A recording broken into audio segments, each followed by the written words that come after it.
தேசிய ஜனநாயக கூட்டணி தமிழகத்தில் மாபெரும் வெற்றியை அடையப் போகிறது. தமிழகத்தில் அண்ணன் எடப்பாடி அவர்கள் தான் முதலமைச்சர். இதை மக்கள் முடிவு செய்து விட்டார்கள்.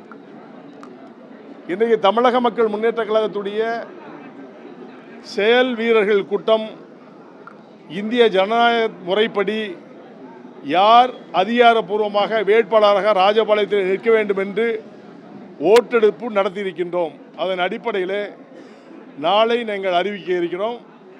ஓட்டெடுப்பு இனிதாக நடைபெற்றது. நாளைக்கு யார் வேட்பாளர் என்பதை தமிழக மக்கள் முன்னேற்ற கழகம் அறிவிக்கும். தாமரை சின்னம், தாமரை சின்னம், சின்னம் தாமரை சின்னம்.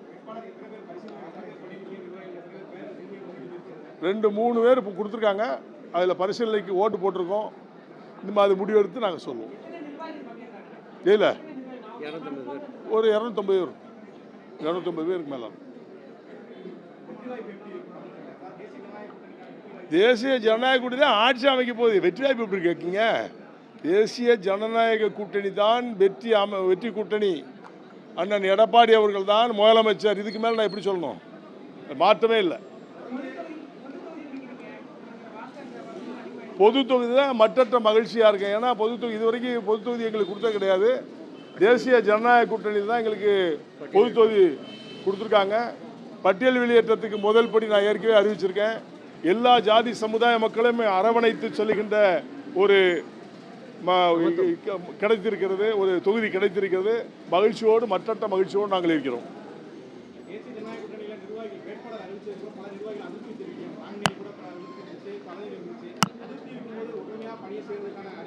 இல்லை, ஒரு சில இடங்களில் அதிருப்தி வர்றது சகஜம் தானே. எல்லா கட்சியிலுமே அதிருப்தி இருக்குது. திமுக இல்லையா, காங்கிரஸில் இல்லையா, எல்லா அரசியல் கட்சியிலும் அதிருப்தி இருக்குது. நியாயமானது தான் இருக்கும்.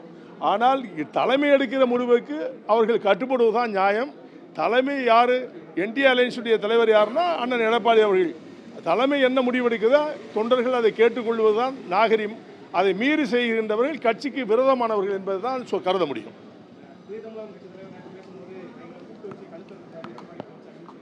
அது அவருடைய கருத்து. இது நான் எப்படி சொல்ல முடியும்?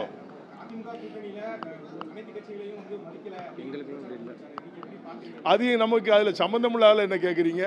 அது அவருடைய சொந்த கருத்துக்கு சொல்லியிருக்காரு. இருந்திருந்தால் தேசிய ஜனநாயக கூட்டணியில் இருந்திருந்தால் மகிழ்ச்சியாக இருந்திருக்கும். அவ்வளோதான் நான் சொல்ல முடியும். அது அவரை சேர்த்தாங்க, ஏன் சேர்க்கலைங்கிறத எங்களால் சொல்ல முடியாது. அது பார்க்கலாம். அது எல்லாரும் சொல்கிற வார்த்தை தானே. கிடைக்கலாம் பேசுவாங்க. அதை வச்சு நம்ம முடிவெடுக்கக்கூடாது. தேசிய ஜனநாயக கூட்டணி மாபெரும் வெற்றி அடையும் என்பது தெளிவாக சொல்கிறேன். செய்திகளை உடனுக்குடன் தெரிந்து கொள்ள கீழ்கண்ட கேபிள் மற்றும் டிடிஎச் நெட்வொர்க்குகளில் எம்நாடு செய்தி தொலைக்காட்சியை காணுங்கள். பாதகம் செய்பவரை கண்டால் நாம் பயம் கொள்ளலாகாது பாப்பா. மோதி மிதித்து விடு பாப்பா, அவர் முகத்தில் உமிழ்ந்து விடு பாப்பா. அண்மை செய்திகளை உடனுக்குடன் தெரிந்து கொள்ள இணைந்திருங்கள் எம்நாடு தொலைக்காட்சியுடன்.